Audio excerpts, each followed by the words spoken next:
شروع اللہ کا نام لے کر جو بڑا مہربان نہایت رحم والا ہے۔ قسم ہے سلیقے سے صف باندھنے والوں کی، پھر ڈانٹنے والوں کی جھڑک کر، پھر ذکر یعنی قرآن پڑھنے والوں کی غور کر کے کہ تمہارا معبود ایک ہی ہے جو آسمان اور زمین اور جو چیزیں ان میں ہیں سب کا مالک ہے، اور سورج کے طلوع ہونے کے مقامات کا بھی مالک ہے۔ بے شک ہم ہی نے آسمان دنیا کو ستاروں کی زینت سے سجایا اور ہر شیطان سرکش سے اس کی حفاظت کی کہ اوپر کی مجلس کی طرف کان نہ لگا سکیں، اور ہر طرف سے ان پر انگارے پھینکے جاتے ہیں یعنی وہاں سے نکال دینے کو، اور ان کے لیے ہمیشہ کا عذاب ہے۔ ہاں، جو کوئی فرشتوں کی کسی بات کو چوری سے جھپٹ لینا چاہتا ہے تو جلتا ہوا انگارہ اس کے پیچھے لگ جاتا ہے۔ تو ان سے پوچھو کہ ان کا بنانا مشکل ہے یا جتنی خلقت ہم نے بنائی ہے اس کا؟ انہیں ہم نے چپکنے والے گارے سے بنایا ہے۔ ہاں، تم تو تعجب کرتے ہو اور یہ مذاق اڑاتے ہیں، اور جب ان کو نصیحت کی جاتی ہے تو نصیحت قبول نہیں کرتے، اور جب کوئی نشانی دیکھتے ہیں تو ٹھٹھے کرتے ہیں اور کہتے ہیں کہ یہ تو کھلا جادو ہے۔ بھلا جب ہم مر گئے اور مٹی اور ہڈیاں ہو گئے تو کیا پھر اٹھائے جائیں گے؟ اور کیا ہمارے باپ دادا بھی جو پہلے ہو گزرے ہیں؟ کہہ دو کہ ہاں، اور تم لوگ ذلیل ہوگے۔ بس وہ تو ایک زور کی آواز ہوگی اور یہ اسی وقت دیکھنے لگیں گے اور کہیں گے ہائے کمبختی ہماری، یہی جزا کا دن ہے۔ کہا جائے گا کہ ہاں، وہی فیصلے کا دن جس کو تم جھوٹ سمجھتے تھے۔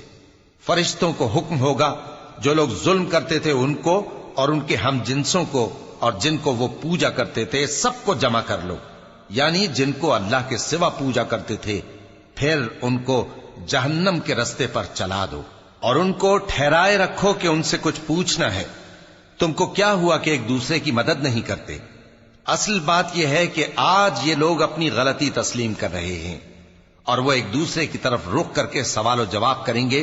پیروکار اپنے پیشواؤں سے کہیں گے کہ تم ہی ہمارے پاس دائیں طرف سے آتے تھے، وہ کہیں گے نہیں، بلکہ تم ہی ایمان لانے والے نہ تھے اور ہمارا تم پر کچھ زور نہ تھا، بلکہ تم ہی سرکش لوگ تھے۔ سو ہمارے بارے میں ہمارے پروردگار کی بات پوری ہو گئی کہ اب ہم عذاب کے مزے چکھیں گے۔ سو ہم نے تم کو بھی گمراہ کیا کہ ہم خود بھی تو گمراہ تھے، پس وہ اس روز عذاب میں ایک دوسرے کے شریک ہوں گے۔ ہم گناہگاروں کے ساتھ ایسا ہی کیا کرتے ہیں۔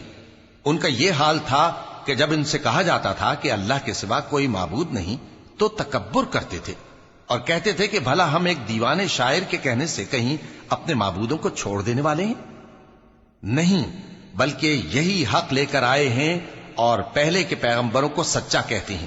بے شک تم تکلیف دینے والے عذاب کا مزہ چکھنے والے ہو اور تم کو بدلہ ویسا ہی ملے گا جیسے تم کام کرتے تھے۔ مگر جو اللہ کے چنے ہوئے بندے ہیں یہی لوگ ہیں جن کے لیے روزی مقرر ہے، یعنی میوے، اور ان کا اعزاز و اکرام کیا جائے گا۔ نعمت کے باغوں میں ایک دوسرے کے سامنے تختوں پر بیٹھے ہوں گے، شراب لطیف کے جام کا ان میں دور چل رہا ہوگا جو رنگ کی سفید اور پینے والوں کے لیے سراسر لذت ہوگی، نہ اس سے درد سر ہو اور نہ وہ اس سے بہکیں۔ اور ان کے پاس حوریں ہوں گی جو نگاہیں نیچی رکھتی ہوں گی اور آنکھیں بڑی بڑی، گویا وہ گرد و غبار سے محفوظ انڈے ہوں۔ پھر وہ ایک دوسرے کی طرف رخ کر کے سوال و جواب کریں گے۔ ایک کہنے والا ان میں سے کہے گا کہ میرا ایک ساتھی تھا جو کہتا تھا کہ بھلا تم بھی ایسی باتوں کی تصدیق کرنے والوں میں ہو؟ بھلا جب ہم مر گئے اور مٹی اور ہڈیاں ہو گئے تو کیا ہم کو بدلہ ملے گا؟ اللہ کہے گا کہ بھلا تم اسے جھانک کر دیکھنا چاہتے ہو؟ پھر وہ جھانکے گا تو اس کو بیچ دوزخ میں دیکھے گا، کہے گا کہ اللہ کی قسم تو مجھے بھی ہلاک کرنے لگا تھا، اور اگر میرے پروردگار کی مہربانی نہ ہوتی تو میں بھی ان میں ہوتا جو عذاب میں حاضر کیے گئے ہیں۔ تو کیا واقعی اب ہم مرنے والے نہیں؟ ہاں، جو پہلی بار مرنا تھا سو مر چکے اور ہمیں عذاب بھی نہیں ہونے کا۔ بے شک یہی تو بڑی کامیابی ہے۔ ایسی ہی نعمتوں کے لیے عمل کرنے والوں کو عمل کرنے چاہیے۔ بھلا یہ مہمانی اچھی ہے یا تھوہر کا درخت؟ ہم نے اس کو ظالموں کے لیے بلا بنایا ہوا ہے۔ وہ ایک درخت ہے کہ جہنم کی تہ میں اگے گا، اس کے خوشے ایسے ہوں گے جیسے شیطانوں کے سر، سو وہ اسی میں سے کھائیں گے اور اسی سے پیٹ بھریں گے۔ پھر اس کھانے کے ساتھ ان کو کھولتا ہوا پانی ملا کر دیا جائے گا، پھر ان کو دوزخ کی طرف لوٹایا جائے گا۔ انہوں نے اپنے باپ دادا کو گمراہی پایا تھا، سو وہ انہی کے پیچھے دوڑے چلے جاتے تھے، اور ان سے پیشتر بہت سے پہلے لوگ بھی گمراہ ہو گئے تھے، اور ہم نے ان میں خبردار کرنے والے بھیجے، سو دیکھ لو جن کو خبردار کیا گیا تھا ان کا انجام کیسا ہوا۔ ہاں، اللہ کے چنے ہوئے بندوں کا انجام بہت اچھا ہوتا ہے۔ اور ہم کو نوح نے پکارا، سو دیکھ لو کہ ہم دعا کو کیسے اچھے قبول کرنے والے ہیں، اور ہم نے ان کو اور ان کے گھر والوں کو بڑی مصیبت سے نجات دی، اور ان کی اولاد ہی کو ہم نے باقی رہنے والا بنا دیا، اور ہم نے پیچھے آنے والوں میں ان کا ذکر جمیل باقی رکھا، یعنی تمام جہانوں میں کہ نوح پر سلام ہو۔ نیکوکاروں کو ہم ایسا ہی بدلہ دیا کرتے ہیں، بے شک وہ ہمارے مومن بندوں میں سے تھے۔ پھر ہم نے دوسروں کو ڈبو دیا، اور انہی کے پیروں میں ابراہیم تھے، جب وہ اپنے پروردگار کے پاس عیب سے پاک دل لے کر آئے، جب انہوں نے اپنے باپ سے اور اپنی قوم سے کہا کہ تم کن چیزوں کو پوجتے ہو، کیوں اپنی طرف سے گھڑ کر اللہ کے سوا اور معبودوں کے طالب ہو؟ بھلا پروردگار عالم کے بارے میں تمہارا کیا خیال ہے؟ تب انہوں نے ستاروں کی طرف ایک نظر کی، پھر کہا میری تو طبیعت ٹھیک نہیں ہے۔ تب وہ لوگ ان سے پیٹ پھیر کر چلے گئے۔ پھر ابراہیم ان کے معبودوں کی طرف متوجہ ہوئے اور کہنے لگے کہ تم کھاتے کیوں نہیں؟ تمہیں کیا ہوا ہے؟ تم بولتے نہیں؟ پھر ان کو داہنے ہاتھ سے مارنا اور توڑنا شروع کیا۔ پھر وہ لوگ ان کے پاس دوڑے ہوئے آئے۔ ابراہیم نے کہا کہ تم ایسی چیزوں کو کیوں پوجتے ہو جن کو خود تراشتے ہو، حالانکہ تم کو اور جو تم بناتے ہو اس کو اللہ ہی نے پیدا کیا ہے۔ وہ کہنے لگے کہ اس کے لیے ایک عمارت بناؤ، پھر اس کو آگ کے ڈھیر میں ڈال دو۔ غرض انہوں نے ان کے ساتھ ایک چال چلنی چاہیے، اور ہم نے انہی کو زیر کر دیا۔ اور ابراہیم بولے کہ میں اپنے پروردگار کی طرف جانے والا ہوں، وہ مجھے رستہ دکھائے گا۔ اے پروردگار، مجھے اولاد عطا فرما جو سعادت مندوں میں سے ہو۔ تو ہم نے ان کو ایک بردبار لڑکے کی خوشخبری دی۔ جب وہ ان کے ساتھ دوڑ دھوپ کی عمر کو پہنچا تو ابراہیم نے کہا کہ بیٹا، میں خواب میں دیکھتا ہوں کہ گویا تم کو ذبح کر رہا ہوں، تو تم سوچ لو کہ تمہارا کیا ارادہ ہے۔ انہوں نے کہا کہ ابا جان، جو آپ کو حکم ہوا ہے وہی کیجئے، اللہ نے چاہا تو آپ مجھے صابروں میں پائیے گا۔ اس طرح جب دونوں نے حکم مان لیا اور باپ نے بیٹے کو ماتھے کے بل لٹا دیا، تو ہم نے ان کو پکارا کہ اے ابراہیم، تم نے خواب کو سچا کر دکھایا، ہم نیکوکاروں کو ایسا ہی بدلہ دیا کرتے ہیں۔ بلا شبہ یہ کھلی آزمائش تھی، اور ہم نے قربانی کے ایک بڑے جانور سے ان کا یعنی اسماعیل کا فدیہ دیا، اور پیچھے آنے والوں میں ہم نے ابراہیم کا ذکر خیر باقی رکھا کہ ابراہیم پر سلام ہو۔ نیکوکاروں کو ہم ایسا ہی بدلہ دیا کرتے ہیں، بے شک وہ ہمارے مومن بندوں میں سے تھے۔ اور ہم نے ان کو اسحاق کی بشارت بھی دی کہ وہ نبی اور نیکوکاروں میں سے ہوں گے، اور ہم نے ان پر اور اسحاق پر برکتیں نازل کی تھیں، اور ان دونوں کی اولاد میں سے نیکوکار بھی ہیں اور اپنے آپ پر سراسر ظلم کرنے والے یعنی گناہگار بھی ہیں۔ اور ہم نے موسیٰ اور ہارون پر بھی احسان کیے، اور ان کو اور ان کی قوم کو بڑی مصیبت سے نجات بخشی، اور ان کی مدد کی تو وہی غالب رہے۔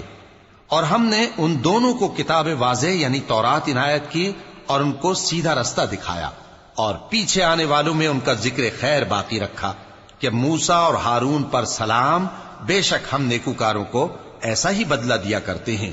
وہ دونوں ہمارے مومن بندوں میں سے تھے، اور الیاس بھی پیغمبروں میں سے تھے۔ جب انہوں نے اپنی قوم سے کہا کہ تم ڈرتے کیوں نہیں؟ کیا تم بال کو پکارتے اور اسے پوجتے ہو، اور سب سے بہتر پیدا کرنے والے کو چھوڑے دیتے ہو یعنی اللہ کو، جو تمہارا اور تمہارے پہلے باپ دادوں کا پروردگار ہے؟ تو ان لوگوں نے ان کو یعنی الیاس کو جھٹلا دیا، سو وہ لوگ دوزخ میں حاضر کیے جائیں گے۔ ہاں، اللہ کے چنے ہوئے بندے مبتلا عذاب نہیں ہوں گے۔ اور ان کا ذکر خیر بعد میں آنے والوں میں باقی رکھا کہ الیاسین پر سلام ہو، ہم نیک لوگوں کو ایسا ہی بدلہ دیتے ہیں، بے شک وہ ہمارے مومن بندوں میں سے تھے۔ اور لوط بھی پیغمبروں میں سے تھے، جب ہم نے ان کو اور ان کے گھر والوں کو سب کو عذاب سے نجات دی، مگر ایک بڑھیا کے پیچھے رہ جانے والوں میں تھی۔ پھر ہم نے اوروں کو ہلاک کر دیا، اور تم دن کو بھی ان کی بستیوں کے پاس سے گزرتے رہتے ہو اور رات کو بھی، تو کیا تم عقل نہیں رکھتے؟ اور یونس بھی پیغمبروں میں سے تھے، جب وہ بھاگ کر بھری ہوئی کشتی میں پہنچے، پھر انہوں نے قرع ڈلوایا تو ٹھہرے پھینکے جانے والے۔ پھر مچھلی نے ان کو نگل لیا جبکہ وہ اپنے آپ کو ملامت کرنے والے تھے۔ پھر اگر وہ اللہ کی پاکی بیان نہ کر رہے ہوتے تو اس روز تک کہ لوگ دوبارہ زندہ کیے جائیں گے اسی کے پیٹ میں رہتے۔ پھر ہم نے ان کو جبکہ وہ بیمار تھے چٹیل میدان میں ڈال دیا اور ان پر کدو کی بیل اگا دی، اور ان کو 1,00,000 یا اس سے زیادہ لوگوں کی طرف پیغمبر بنا کر بھیجا تو وہ ایمان لے آئے۔ سو ہم بھی ان کو دنیا میں ایک وقت مقرر تک فائدے دیتے رہے۔ ان سے پوچھو تو کہ بھلا تمہارے پروردگار کے لیے تو بیٹیاں ہوں اور ان کے لیے بیٹے، یا ہم نے فرشتوں کو عورتیں بنایا اور یہ اس وقت دیکھ رہے تھے؟ دیکھو، یہ اپنی جھوٹ بنائی ہوئی بات کہتے ہیں کہ اللہ کی اولاد ہے، حالانکہ یہ جھوٹے ہیں۔ کیا اس نے بیٹوں کے مقابلے میں بیٹیوں کو پسند کیا ہے؟ تم کیسے لوگ ہو، کس طرح کا فیصلہ کرتے ہو؟ بھلا تم غور کیوں نہیں کرتے؟ یا تمہارے پاس کوئی واضح دلیل ہے؟ اگر تم سچے ہو تو اپنی کتاب پیش کرو۔ اور انہوں نے اللہ میں اور جنوں میں رشتہ ٹھہرا لیا، حالانکہ جنات جانتے ہیں کہ وہ اللہ کے سامنے حاضر کیے جائیں گے۔ یہ جو کچھ بیان کرتے ہیں اللہ اس سے پاک ہے، مگر اللہ کے چنے ہوئے بندے مبتلا عذاب نہیں ہوں گے۔ سو تم لوگ اور جن کو تم پوجتے ہو اللہ کے خلاف کسی کو بہکا نہیں سکتے مگر اسی کو جو جہنم میں جانے والا ہے۔ اور فرشتے کہتے ہیں کہ ہم میں سے ہر ایک کا ایک مقام مقرر ہے، اور ہم صف باندھے رہتے ہیں اور ہم تسبیح کرتے رہتے ہیں۔ اور یہ لوگ کہا کرتے تھے کہ اگر ہمارے پاس اگلوں کی کوئی نصیحت کی کتاب ہوتی تو ہم اللہ کے چنے ہوئے بندے ہوتے۔ پھر اس سے کفر کرتے رہے، سو ان قریب ان کو اس کا نتیجہ معلوم ہو جائے گا۔ اور اپنے پیغام پہنچانے والے بندوں سے ہمارا وعدہ ہو چکا ہے کہ وہی مظفر و منصور ہوں گے اور ہمارا لشکر ہی غالب رہے گا۔ تو ایک وقت تک ان سے منہ پھیرے رہو اور انہیں دیکھتے رہو، یہ بھی ان قریب کفر کا انجام دیکھ لیں گے۔ کیا یہ ہمارے عذاب کے لیے جلدی کر رہے ہیں؟ مگر جب وہ ان کے آنگن میں آ اترے گا تو جن کو ڈر سنایا گیا تھا ان کے لیے برا دن ہوگا، اور ایک وقت تک ان سے منہ پھیرے رہو اور دیکھتے رہو، یہ بھی ان قریب نتیجہ دیکھ لیں گے۔ یہ جو کچھ بیان کرتے ہیں تمہارا پروردگار جو صاحب عزت ہے اس سے پاک ہے، اور پیغمبروں پر سلام اور سب طرح کی تعریف اللہ رب العالمین کے لیے ہے۔